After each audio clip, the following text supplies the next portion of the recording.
相机没电了，60米，是另一个相机啊！哎，大家伙儿早喽！5月14号星期三，我跑到这儿，突然想在这儿跟大家说开头。这儿是哪儿呢？这儿是我后边，就是大阪马拉松最后冲刺这条路。你们看到家属最后一个地方拍我，他就是站在这儿。我喊破了，就是在这儿。今天周三合练的日子，今天的课表是6公里的阈值。每次一跑这种6公里的阈值，我就觉得有点恐惧。其实它比跑5个1公里还顶，因为阈值真的挺难的。高驰给我的 LT2 就是乳酸阈值测定的是3分27，我觉得很准确。在我去年去高驰去东莞测他们的 LT1、LT2 之前，那个时候手表是3分33，在实验室测得的大概是3分31到3分32之间。那次在高驰，然后之后回来，因为那一次测试，我总分享那次测试给了我巨大的信心。回来我就努力练，因为我要准备第2年初，就是今年初的大阪半马，所以就总顶强度。到今年的大阪的半马，我平均的配速3分30。那3分30，其实现在听到这儿，懂的小伙伴就应该知道，那我的乳酸阈值肯定要比3分30快了，因为 LT2 这个指标。优秀的运动员，顶尖的运动员可能大概能在这个配速下坚持1个小时左右。高驰的专业人士告诉我的，像我们这种普通爱好者，就顶到头了，可能也就是40分钟左右，或者40多分钟。所以你看，我的半马能跑到3分30的平均配速，而且没有掉速，那说明我的乳酸阈值在3分30以内。所以那场比赛之后，我结束训练就结束比赛，停完表，然后手机就告诉我，你的 LT2 变了，是3分27，到现在还是3分27。特别希望有机会能再去测一次，调整一下身体状态。今天为什么到这儿又想跟大家说呢？昨天看了会长的大连马拉松的节目，看到他拍摄非洲运动员下车，可能是要去吃晚饭，下车的那个镜头，我特别有感触。我就跟家属说，我说你给我留个言，我要记下来当时的感觉。我跑完半马的状态，因为半马其实消耗没有全马那么大，没有像昨天看到会长视频里那些运动员那样，但是我就反思，我跑完全马好像没那样。那人家经历了那么多的积累，月跑量那么大，然后又有那么好的身体天赋，又有那么好的成绩，他跑完一个全马那样。当然他来大连跑全马，为了拿名次，为了拿奖金，肯定都是拼尽全力的，或者奥运会这种。我就想是不是我的全马还不够拼，就突然想到这个问题。正好今年是阈值训练，阈值训练其实就是教跑者怎么拼。阈值一部分是练出来的，一部分是拼出来的吧。我觉得这个指标要比最大摄氧量更关键，所以我觉得那次去高驰测试，他告诉我 LT1、LT2 这个事情，而不是让我去测一个最大摄氧量，我觉得是更有意义的。今天咱们就看看这6公里阈值对我来说，就是对我这个水平的爱好者来说，您可以自己对号入座。我觉得6公里略微短，所以每次大家看我们的6公里，不论是我还是田中先生、本田先生，都跑得很尽力，就大家总说，你这个已经超过了你的阈值了。对的，因为距离不够长。我觉得在3小时左右的小伙伴，跑阈值训练8公里到14公里比较合适。如果是自己跑的话，但是这种训练挺顶的。我今天带了个胶，因为今天出来的早，热身我估计能有7、8公里，跑之前吃掉它。今天带了个 GU 的，为什么带它呢？因为这个有20毫克的咖啡因，不多不少。对，今天顶一顶，穿的是惊叹3 Turbo， 然后队服，像跑这种都带心率带。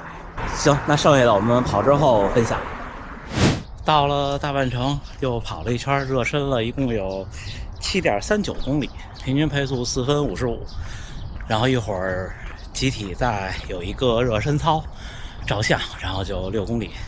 今天这手表告诉我3分27之后，我每次的这个阈值都特别有压力，因为3分27不慢呢，尤其是早上起来这种，但是我应该每次都跑进3分27了，大部分时候是3分24到3分25左右，累计的平均，最快一次好像是3分22最后就冲刺了。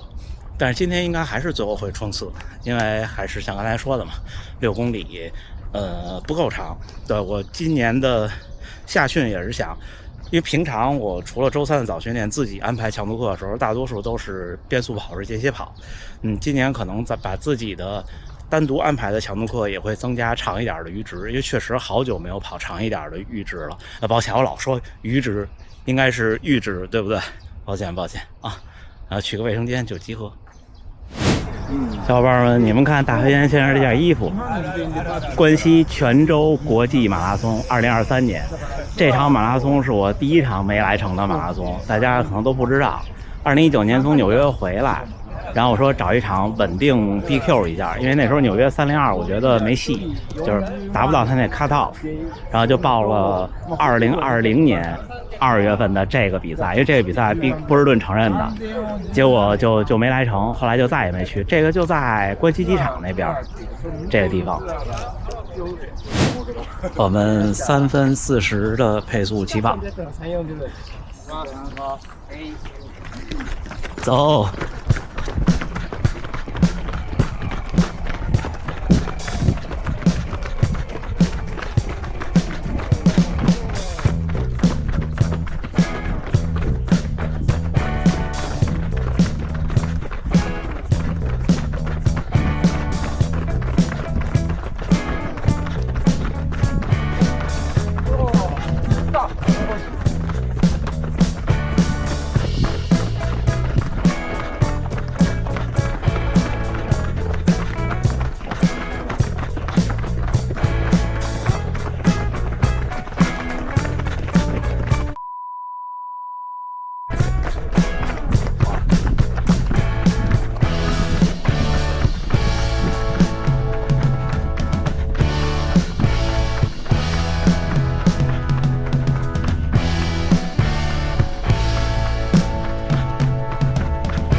田中先生这我追不上，3分10几了。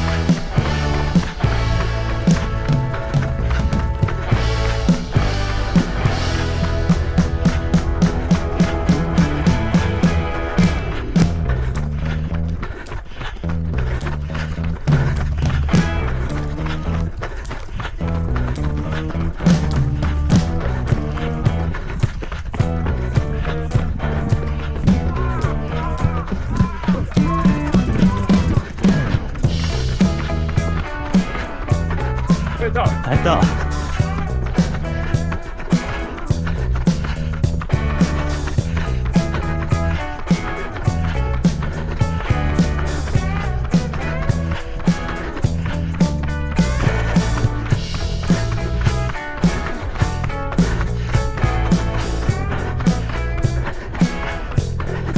来到。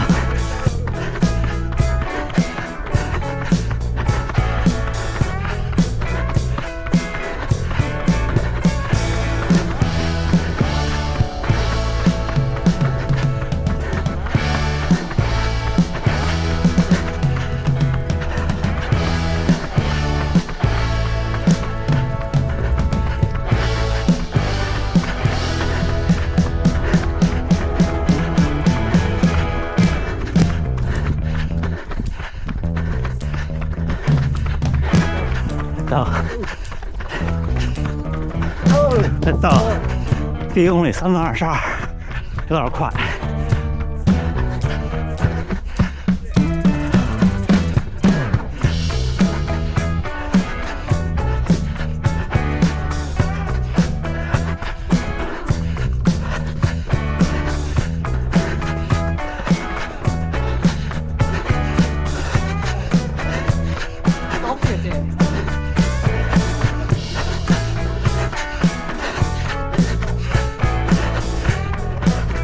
太大。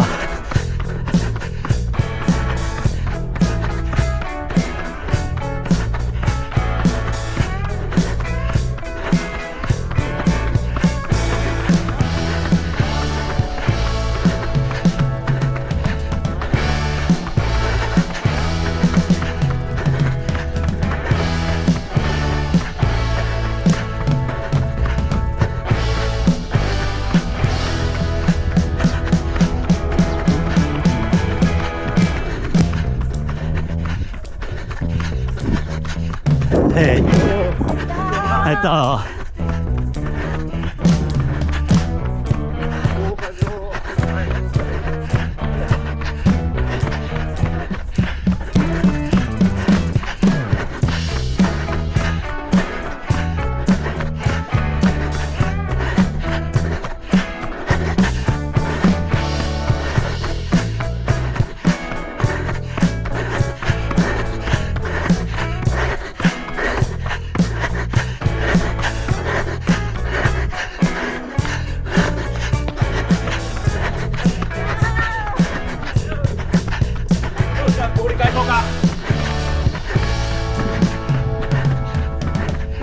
太大。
325。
323，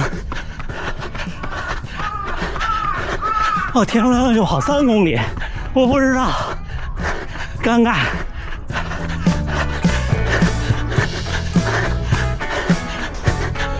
到。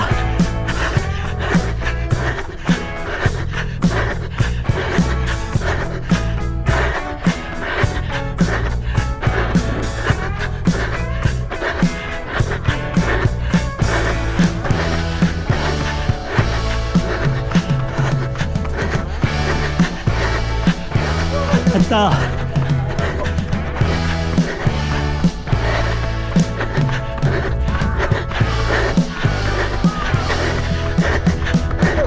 到。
3分26。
还到，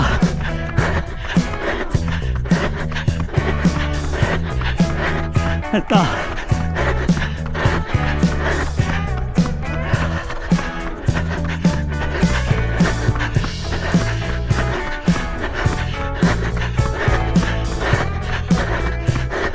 还到一个晚上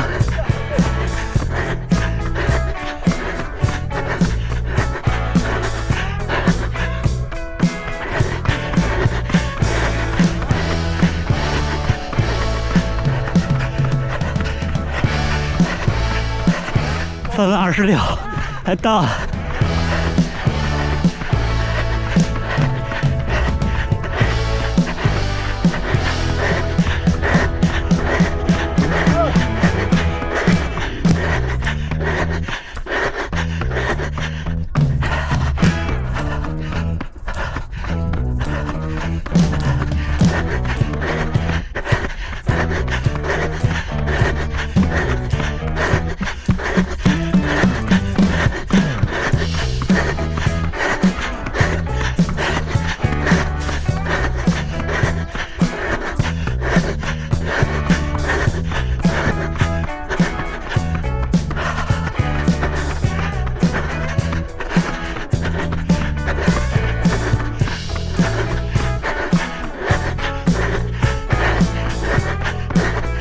还到。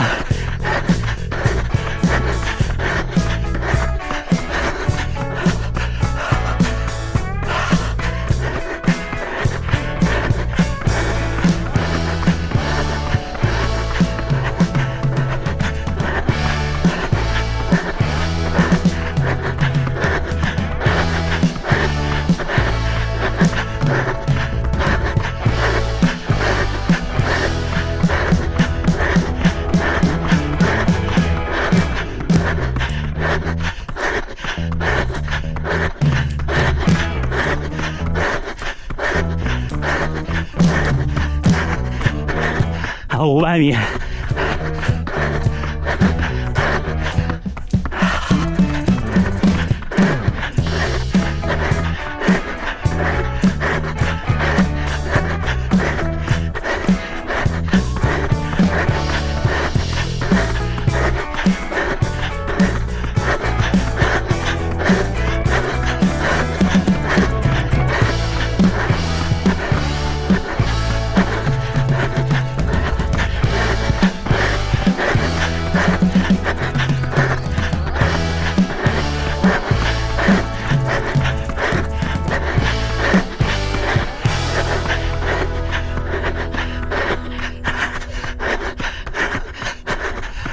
250米，相机没电了。60米，这另一个相机。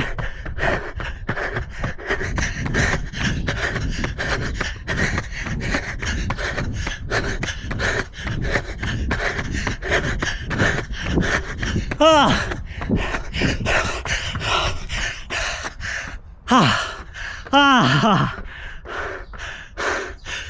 最后1公里3分22，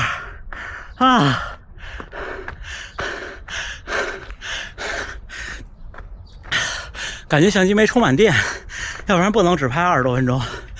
可是拍了一个片头，来自老爷爷，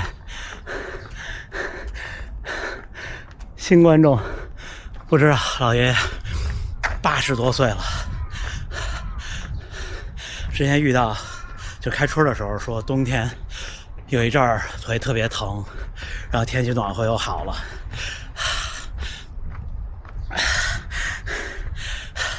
还可以吧，今天还可以。我不知道田中先生就跑3公里，我说怎么那么快呢？平常田中先生跑6公里不跑那么快，看平田先生。来说，再倒。哎，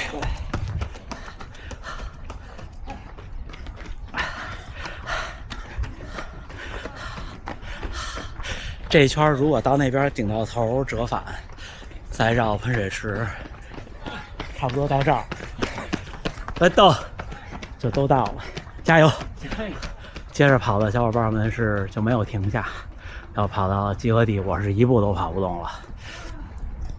这个相机正常来说30到32分钟连续拍摄，但是如果你开拍停的多，有可能会更费电。我今天拍了一个4分钟左右的片头拿它，然后紧接着是起跑前大概不到2分钟开的机开始拍，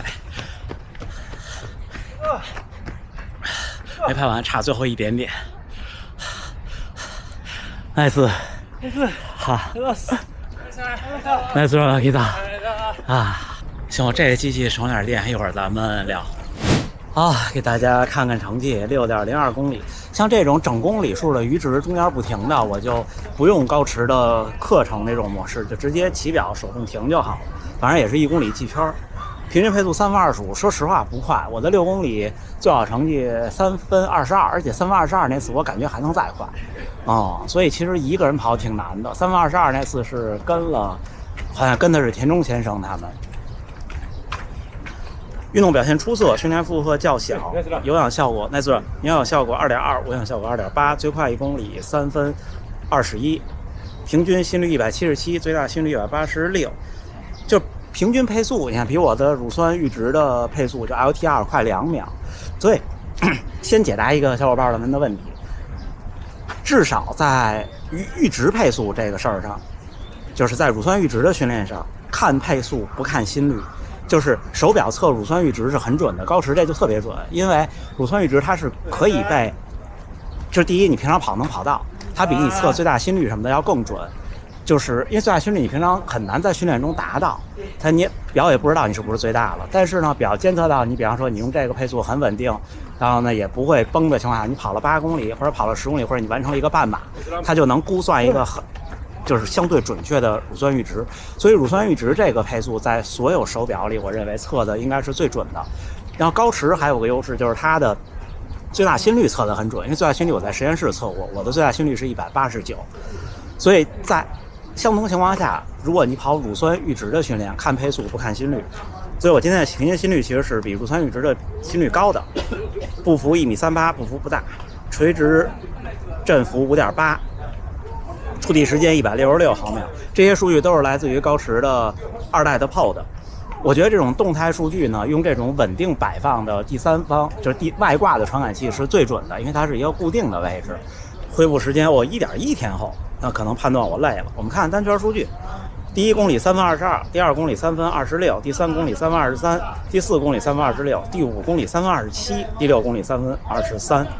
就手表这儿，它的那个最右边那个配速是5入的，可以。第5公里最慢，第5公里因为一个是有一个180度的折返，二是还是想最后冲一冲。就这种训练其实对人的提升，我觉得是很大很大很大的。就是不管什么训练，只要你顶上去，对大多数跑步爱好者都挺大的。行，一会儿咱们再聊啊。5月14号星期三清晨不到7点10分，和大团圆先生一起跑过来，冷身了5公里，热身7.4，跑了6，然后又冷身5，差不多多少18公里。今天总体的量跑得少。明年大团圆先生应该很有可能也去报名去开普敦，因为明年开普敦是年龄组的亚培内年龄组的锦标赛。其实我今年之后也进入了40岁以后，也可以报名年龄组锦标赛了，但是40到45这一组好像要求2小时30出头，我现在没戏呢，只能等着年龄再大一些了。好消息是，在朋友的帮助下，澳大利亚那边的好朋友帮助下，确定了悉尼马拉松的名额特别的开心，确定了悉尼马拉松的名额。这样的话，悉尼就能够成功参赛，咱们悉尼马拉松见了，是不是？在悉尼马拉松之前，我的比赛计划是6月29号的函馆马拉松，然后是7月份的富士山登山五合目的那一组，之后就是8月份的悉尼了。在这之间还有2场场地赛，一场3000米，一场5000米。